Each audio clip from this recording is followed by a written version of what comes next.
Hello students, A1 coaching centre Hyderabad YouTube channel पे आपका हार्दिक स्वागत है। मैं नरेंद्र कुमार। आज हम क्लास 12th के फिजिक्स के विकिरण एवं द्वैत प्रकृति radiation and dual nature of matter part के अंतर्गत आइंस्टाइन के प्रकाश वैद्युत समीकरण, आइंस्टाइन का प्रकाश वैद्युत समीकरण, आइंस्टाइन्स फोटो इलेक्ट्रिक इक्वेशन पर चर्चा करेंगे और इस टॉपिक को बिल्कुल पूरी तरह से बहुत ही आसान तरीकों में समझने का प्रयास करेंगे। तो इसके पहले कि हम आपको आइंस्टाइन का प्रकाश वैद्युत समीकरण के बारे में बताएं, कुछ छोटी छोटी दो तीन चीज़ें हैं मैं आपको बताना चाहूँगा। प्लांक ने अपने क्वांटा के सिद्धांत में, ठीक है, प्लांक ने अपने क्वांटा के सिद्धांत में फोटोन का जो ऊर्जा है उसे उन्होंने कहा कि h न्यू है, E बराबर h न्यू, जहां h क्या है, प्लांक नियतांक है, E क्या है, उसका ऊर्जा है। एक फोटोन की जो ऊर्जा है वह h न्यू होता है। किसने बताया? प्लांक ने। सन 1905 ईस्वी में आइंस्टीन ने प्रकाश विद्युत प्रभाव को समझने के लिए इसमें प्लांक का जो क्वांटम का सिद्धांत था इसका सहारा लिया और इसी सहारे प्लांक के क्वांटम के सिद्धांत के आधार पर ही उन्होंने प्रकाश वैद्युत समीकरण को प्रतिपादित किया। ठीक है, क्या कहा उन्होंने कि मान लीजिए ये एक धातु है, धातु, ठीक है, और इसमें ये मुक्त इलेक्ट्रॉन है।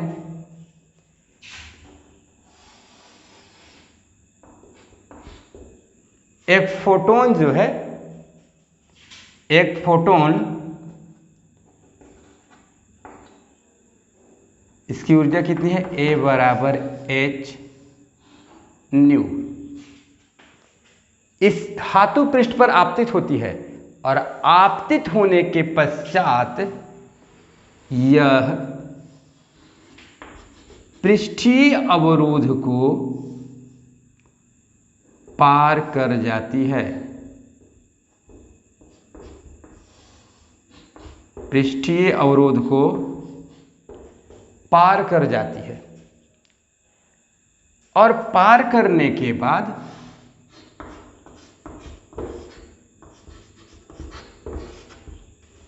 यह आगे की ओर बढ़ती है।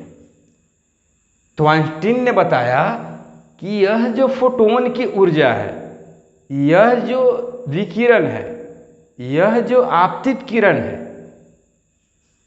E बराबर एच भी ऊर्जा वाली, E बराबर एच न्यू ऊर्जा वाली, यह दो भागों में बढ़ जाता है।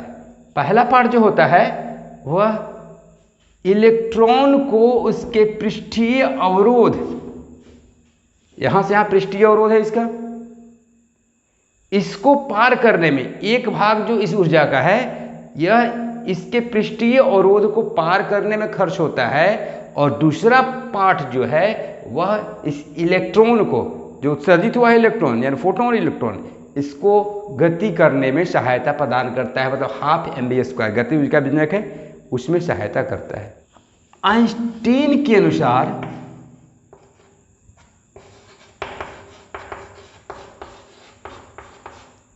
आइंस्टाइन के अनुसार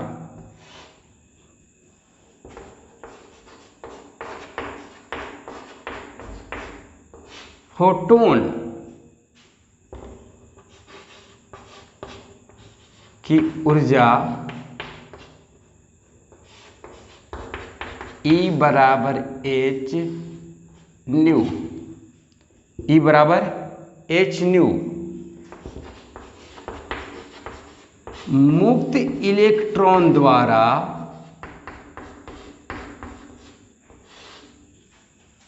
अवशोषित कर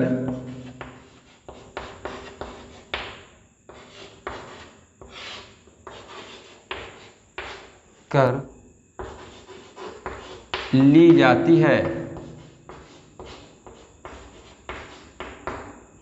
जो दो रूप में बंट जाता है।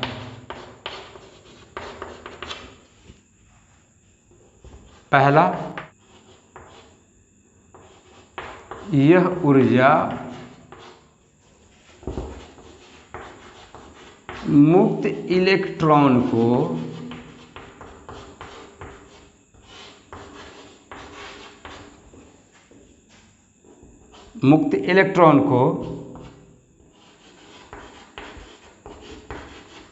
पृष्ठीय अवरोध को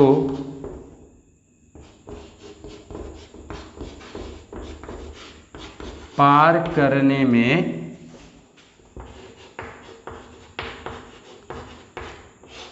सहायता करता है, जो कार्यफलन फाई के बराबर होता है।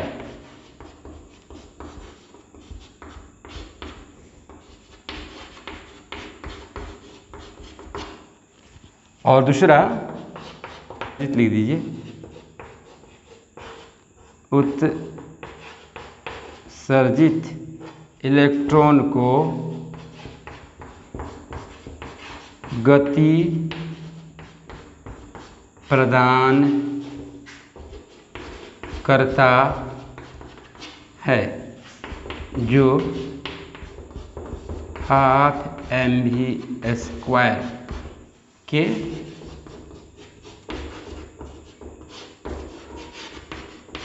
बराबर होता है। ठीक है। अब क्या हमने देखा कि ये जो फोटोन की ऊर्जा E बराबर h न्यू है, या आप इस पर धातु पृष्ठ पर पढ़ा, धातु पृष्ठ पे मुक्त इलेक्ट्रॉन इसको अवशोषित किया और शोषित करने के बाद यह दो पार्ट बन, यही ऊर्जा दो पार्ट में बट गया। एक ऊर्जा जो है इसका खर्च हो गया यहाँ से यहाँ इसको पार करने में, यानी पृष्ठीय अवरोध को पार करने में, और दूसरा ऊर्जा जो है, दूसरा पार्ट जो उसका है वह खर्च हो गया इसको आगे की ओर गति ऊर्जा प्रदान करने में, आगे की ओर गति प्रदान करने में। इसी चीज को आइंस्टाइन ने लिखा कि आइंस्टाइन के अनुसार फोटोन की ऊर्जा मुक्त इलेक्ट्रॉन अवशोषित कर ली जाती है, जो दो रूप में बढ़ जाता है। पहला पार्ट उसको पृष्ठीय ओर से बाहर करता है, और दूसरा पार्ट जो खर्च होता है वह उसको गति प्रदान करता है, यानी कि वह ½mv² के बराबर होता है। ऊर्जा संरक्षण के सिद्धांत से ऊर्जा संरक्षण के सिद्धांत से आपको पता होगा ऊर्जा संरक्षण का सिद्धांत क्या है। ऊर्जा संरक्षण का सिद्धांत है, ऊर्जा न तो उत्पन्न होती है और न ही नष्ट होती है, सिर्फ उसे एक रूप से दूसरे रूप में रूपांतरित किया जा सकता है। उसी प्रकार से ये जो ऊर्जा है E बराबर h न्यू, यह न उत्पन्न होगा न नष्ट होगा, सिर्फ इसे एक रूप से दूसरे रूप में हम लोग रूपांतरित कर सकते हैं। तो क्या होगा, h न्यू जो है यह दो भाग में बटा है। एक भाग कार्यफलन यहाँ से यहाँ इसको पृष्ठीय अवरोध पार करने में जो न्यूनतम ऊर्जा लगा है एक कार्यफलन के बराबर हो गया, और दूसरा पार्ट जो है वह उसको गति प्रदान करा रहा है, यानी कि ½mv²। इसे हमने कहा समीकरण फर्स्ट। समीकरण फर्स्ट, यदि nu equal to nu not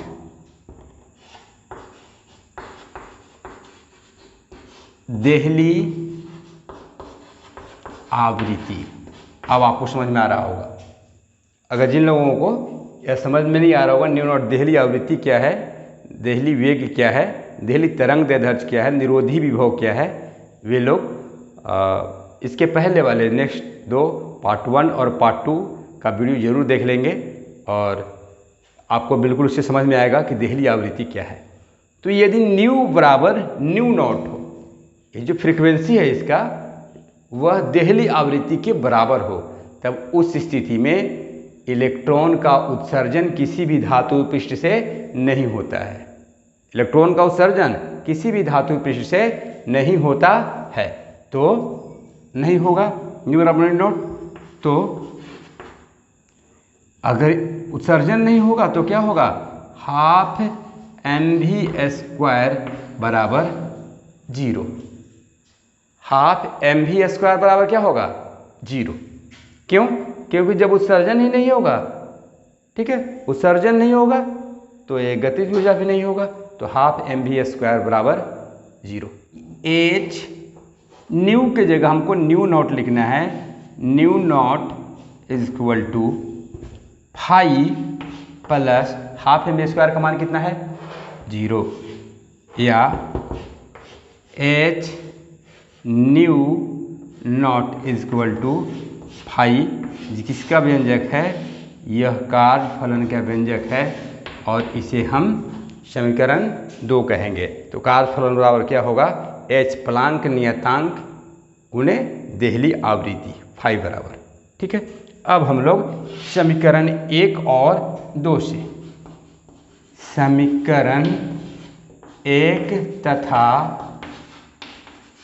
2 से, 1 तथा 2 क्या होगा, h nu is equal to phi का मान क्या है, देखिए यहाँ पे h nu naught, h nu naught plus half mv²।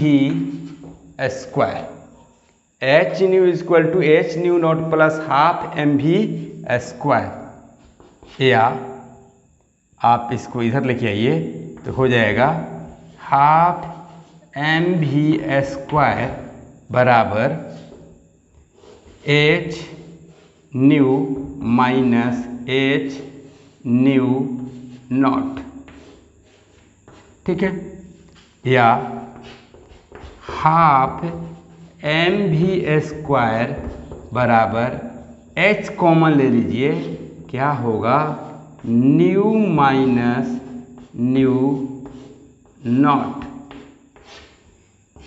Half mv² बराबर h into new minus new not. यही क्या है, आइंस्टाइन का प्रकाश वैद्युत समीकरण है। अब हम लोगों को एक बार फिर से बता देते हैं आपको ऊर्जा संरक्षण के सिद्धांत से। अब यहाँ जो ऊर्जा है यह 2 पार्ट में बटा, एक फाई और एक हाफ mv²। तो ऊर्जा संरक्षण के सिद्धांत से h न्यू बराबर फाई प्लस हाफ mv²। हम लोग जानते हैं कि अगर आवृत्ति देहली आवृत्ति हो तब उस स्थिति में क्या होता है कि इलेक्ट्रॉन का उत्सर्जन नहीं होता है। इलेक्ट्रॉन का उत्सर्जन नहीं होगा तो हाफ mv² बराबर 0, गति ऊर्जा 0 रहेगी, तो हाफ mv² बराबर 0 हो गया। अब यहाँ पे हम h न्यू के जगह h न्यू नॉट रखे, फाई की जगह फाई, और हाफ mv² का मान कितना हुआ, 0। तो यहाँ से हमको मान क्या प्राप्त हो गया, h nu naught is equal to phi, यू कार्य का व्यंजक है। अब समीकरण 1 और 2 से h न्यू बराबर फाई का मान हमने यहाँ पे रखा, h nu naught plus half mv², या हाफ mv² बराबर h न्यू नॉट इधर प्लस में है, इधर आएगा तो माइनस में, हमने कॉमन निकाल लिया h, तो हाफ mv² बराबर h into new minus new not. यह क्या है, आइंस्टाइन का प्रकाश वैद्युत समीकरण है। उम्मीद है ये आपको पूरी अच्छी तरह से समझ में आया होगा। हम लोगों ने देखा कि यह जो है समीकरण है आइंस्टाइन का प्रकाश वैद्युत समीकरण है। अब प्रकाश आइंस्टाइन के प्रकाश वैद्युत समीकरण के आधार पे हम प्रकाश वैद्युत उत्सर्जन के नियमों का सत्यापन करेंगे, जो बहुत ही इंपॉर्टेंट है, VVI है। हम इसे सिर्फ लिखेंगे नहीं, इसे समझेंगे, ऐसे समझेंगे। प्रकाश वैद्युत उत्सर्जन के नियम का सत्यापन, पहला कि यदि न्यू लेस दैश न्यू नॉट, यानी आपतित प्रकाश की आवृत्ति जो है वह देहली आवृत्ति से कम हो। आपतित प्रकाश की आवृत्ति जो है वह देहली आवृत्ति से कम हो तो क्या होगा। देखिए तो यहाँ पे इसका मान कम हो और इसका मान ज़्यादा हो। इसका मान कम हो, मान लीजिए इसका मान 2 हर्ट्ज हो, इसका मान 3 हर्ट्ज हो, तो क्या हो जाएगा, -1 हो जाएगा। इसका मतलब क्या हो जाएगा, ये ऋणात्मक हो जाएगा।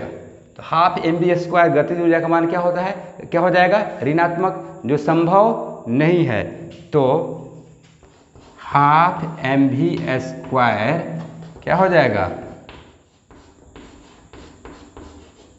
ऋणात्मक हो जाएगा, जो संभव नहीं है, जो संभव नहीं है। अब समझ लीजिएगा इसको कि यदि न्यू जो है आवृत्ति जो है आपतित प्रकाश की आवृत्ति है वह देहली आवृत्ति से कम हो जाए तो हाफ mv² ऋणात्मक हो जाएगा यहाँ से, और हाफ mv² जब ऋणात्मक हो जाएगा तो यह संभव नहीं है। इसका मतलब क्या हुआ कि यदि किसी भी धातु के पृष्ठ पर कोई आपतित प्रकाश की किरण पड़ती है और उसका मान देहली आवृत्ति से कम होता है तो उससे इलेक्ट्रॉन का उत्सर्जन संभव नहीं है और न उससे इलेक्ट्रॉन का उत्सर्जन होगा। ये हमारा पहला हो गया, ठीक है। अब बात करते हैं दूसरा। दूसरा में क्या है कि एक फोटोन जो है, यहाँ से एक फोटोन है, एक फोटोन धातु पृष्ठ से एक ही इलेक्ट्रॉन को उत्सर्जित कर सकता है। तो थोड़ा सा लिख लेते हैं, एक फोटोन धातु पृष्ठ से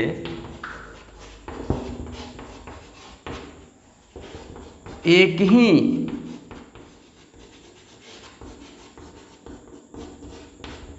इलेक्ट्रॉन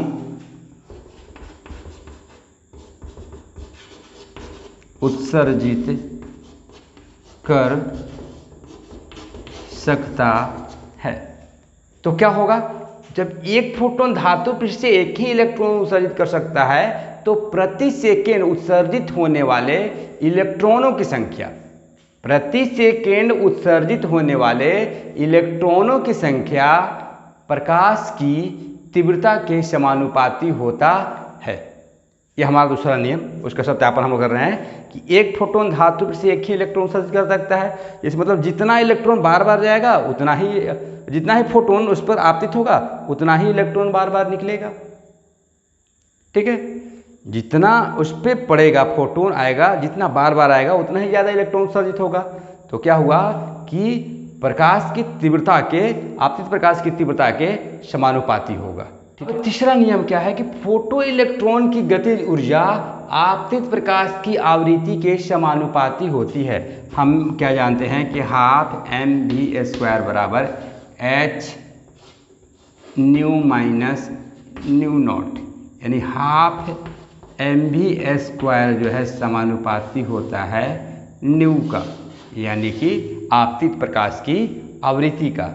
यह प्लांक नियतांक के भी समानुपाती होता है और देहली आवृत्ति के भी समानुपाती होता है। लेकिन हम लोगों ने यहाँ जाना कि फोटो इलेक्ट्रॉन की गति ऊर्जा जो होता है आपतित प्रकाश के आवृत्ति के समानुपाती होता है, यानी आपतित प्रकाश की आवृत्ति जितना अधिक होगा गति ऊर्जा उतना ही अधिक होगा। अगर गतिज ऊर्जा अधिक है इसका मतलब आपतित प्रकाश की आवृत्ति भी क्या है, अधिक है, ठीक है। इस पे जो फोटोन आपतित होता है और इससे जो इलेक्ट्रॉन निकलता है, फोटो इलेक्ट्रॉन, ठीक है, वह उन दोनों के बीच समय अंतराल बहुत ही कम होता है, बहुत ही कम मतलब बहुत कम, तात्क्षणिक।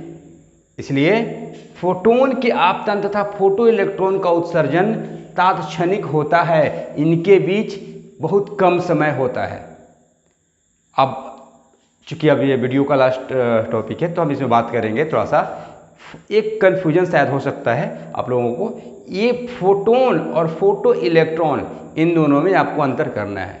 फोटोन जो है विकिरण का ऊर्जा है, ये विकिरण जो है यह, और फोटो इलेक्ट्रॉन जो है जो मुक्त इलेक्ट्रॉन उत्सर्जित हुआ है वो फोटो इलेक्ट्रॉन होता है। तो फोटो इलेक्ट्रॉन और फोटोन दोनों में आपको बिल्कुल अंतर स्पष्ट रखना है, ठीक है। उम्मीद है आपको ये वीडियो पसंद आया होगा। अगर हमारा वीडियो पसंद आया तो हमारे चैनल को सब्सक्राइब करें, लाइक करें और शेयर करें।